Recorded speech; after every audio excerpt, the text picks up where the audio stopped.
All right, in this video, I'm going to be critiquing email copy for cold outreach. So I actually don't know anything about this service or what exactly they do, but from what I can see, just from the emails here, we've got email 1, 2, 3, 4, and 5. They essentially help build systems for immigration attorneys to basically save them time. So that's what I understand. So um, I'm going to go through step by step and go through each email and rewrite it. But the first thing I actually want to start off with is I think the length of the emails is relatively good. They are relatively short and sweet, and the language is simple to use. So that's a bonus and a plus. Um, there's kind of like a 50-50 on I to U, which is okay. But the one thing I would change just off the bat is I would not have 5 emails. I would only have 2, maybe 3. So I would definitely get rid of email 4 and email 5. I would get rid of to start off with. But we'll start off with just rewriting the email 1. I think I can edit from here. Yeah. So we'll start off by rewriting email number 1. And then, yeah, I'll kind of basically show you like what my thought process is and everything like that. So we'll just do rewrite. So hi name, so that's all good. Hi name, let's put that in there. What would you do with an extra 10 hours a week? Yeah, so the one thing I don't really like about this is there's 2 questions. There's one here and then one here. And then there's also just like, obviously this is talking about like specific case studies, but I feel like we can kind of condense this down a little bit. So I would say, instead of saying, what would you do with an extra 10 hours each week? Because that is the first preview text that they're going to see. If you see it on their email, like if they see it on their desktop or even on their mobile and they see the preview, I just feel like that's going to be, it just looks a bit too salesy kind of thing. Like, what would you do if you had 10 extra hours each week? It's just like too salesy. So I would change that to, saw you were an immigration lawyer. And because a lot of this thing have been, like yourself, been getting time back by automating and systematizing their practice using our service. So you're an immigration lawyer and have been, so just that one line, saw you were an immigration lawyer, could be good, but I want to just maybe make it a little bit more in depth, so it's not just, so it's just a little bit more specific, and have been for since, and then you would say like the year. So I don't know, it might be like 2012. Right. And the way you would find this information out is if you build the list, the initial list, you would put it into Clay, and then with Clay, you can then enrich. So you would be able to go onto their LinkedIn profile, and then from their LinkedIn profile, you can see when they started their specific job and work experience. And you'd be able to see that it's from 2012 or whatever. So you would just keep this, like this date here as like the variable. So you would have that specific thing that you would search for. All right. And then this just looks like specific. Saw that you're an immigration lawyer and you have been since, right? And then I would actually even just put this ampersand. So anything that we can do to kind of like shorten it down and make it a little bit more casual. So that's the first thing. The next thing I would put is, have you thought about systematizing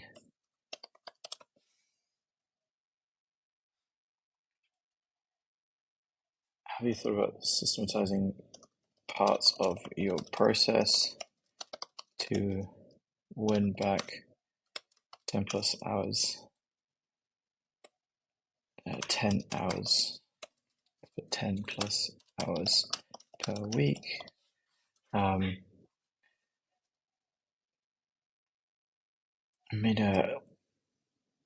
So this would be the question here. And what you could put is, we made a short 60-second video showing how we helped. And then this is where we would put in like case study 1, case study 2. So study 1 and 2.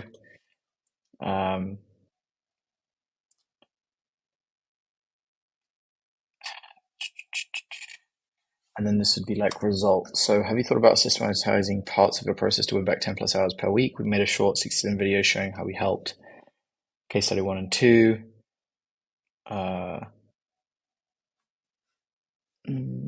get back their time, reply with a hell yeah, and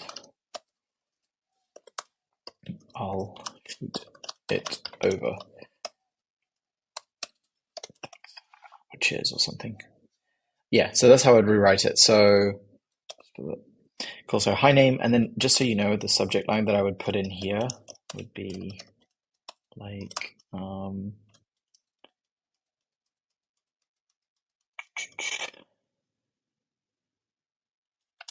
literally put immigration lawyer or something.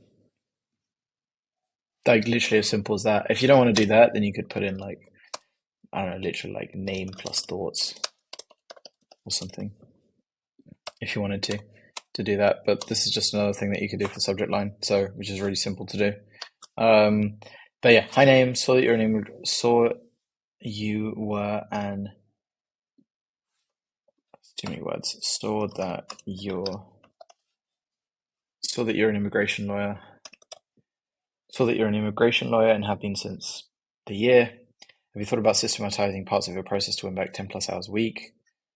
10 plus hours a week per week, like that. We made a short 60-second video.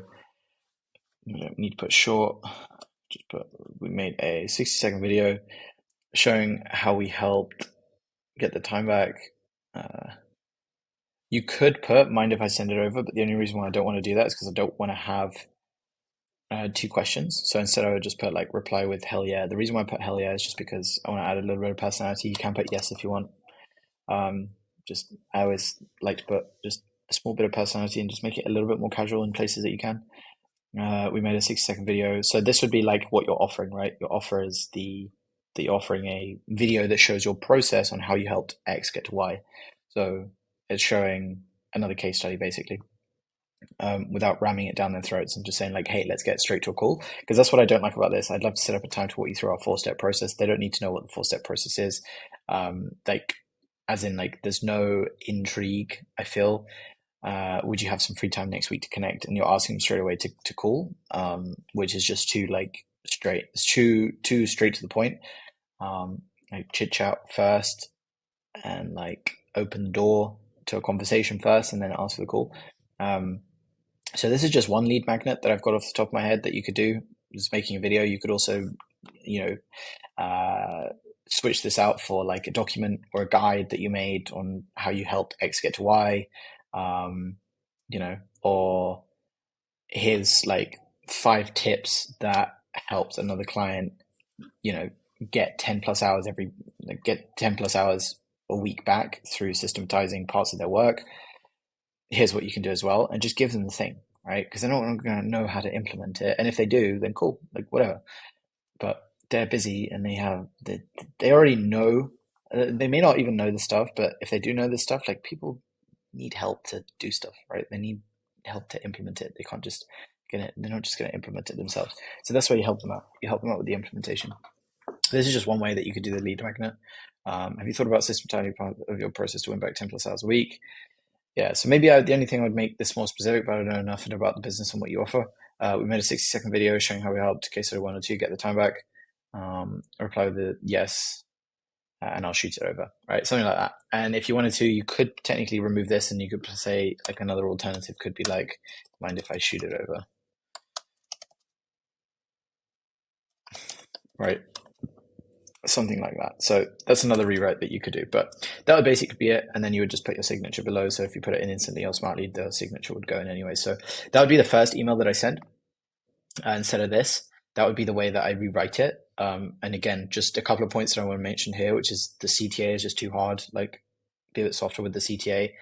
This, I feel like, as a preview line or preview text, is not telling them why you reached out, so to speak, and it's the first thing that they'll see, so they're less likely to open it because it just sounds too salesy, in my opinion.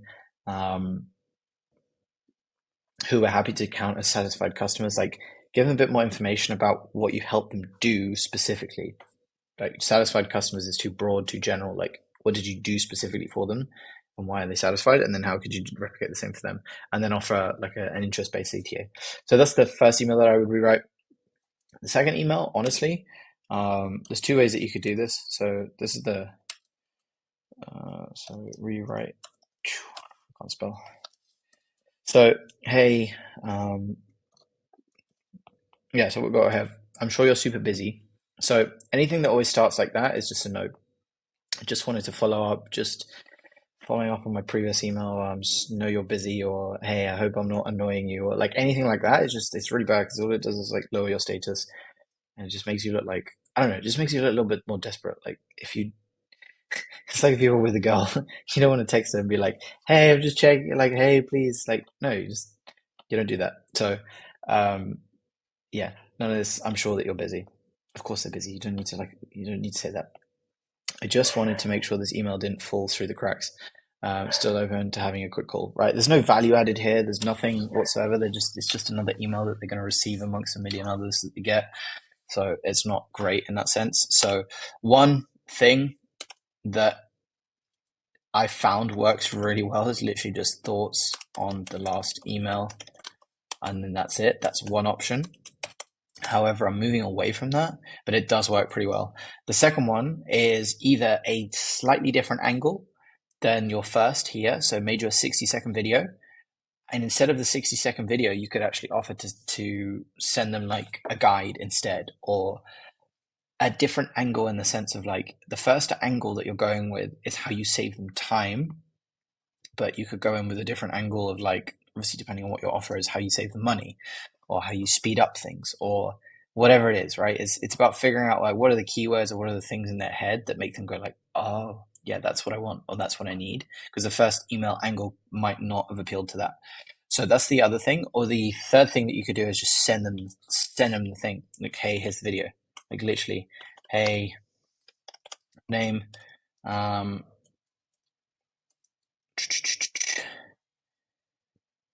here's the video I mentioned in the first email. Feel free, and then just literally like link the video, and then just say, any thoughts?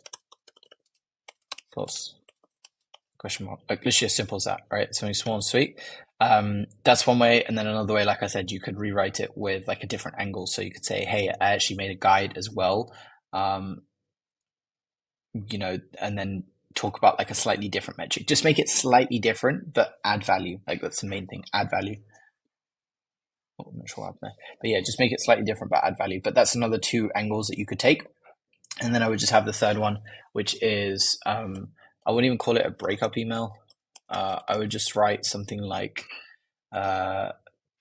is, whatever basically your offer, a priority for you right now. Just something as simple as that, or is, and then put the name of like another person in their department. And the way that you do this is through Clay. So you can look up other people in their department or other people in other departments and say, hey, if this isn't right for you, the best person, like, is this person better to speak to? Is named the best person to speak to. And then what this does is just specifies who else you could talk to, and it looks as if you've done your research. So you could say, hey, this might not be a priority for you, but would John in product be better to talk to about this or something, right? And I know this is an immigration thing, so it might not work just as well, but I'm just giving you ideas for like other things. If you're talking to like a bigger company, but yeah, in this case, it probably wouldn't work just because it's like an individual. But yeah, is your offer right now a priority? Is probably a good way to kind of like finish. And it's just, I if anything, I would actually just have the first two emails, and then this is like a really optional, because most of the results that you'll get will be in the first two emails.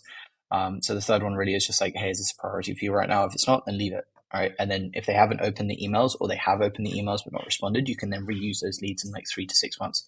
So yeah, I hope this video has been useful. I would definitely get rid of emails 4 and 5. and just keep it for the first two, and then the third one is optional. But if the third one is there, just use it as really sweet and like, hey, is this a priority? In this particular case, I would put, hey, is this a priority? But if I was like targeting a larger company, you could say like, hey, you might not be the best person to speak to. Is John in X department better to speak to? And you do a little bit of research around that, and you would just use Clay to find different people in different departments, and that's how you do that. And you would set the variables like the name of the person. So yeah, hopefully this video has been useful. If you need any help with copywriting and implementing any cold emails so that you can get more clients, then you can book in a call in the description below. If you're a marketing agency who has clients already and you have case studies, then please book in a call if you need any help. And yeah, other than that, I'll see you in the next one. Peace.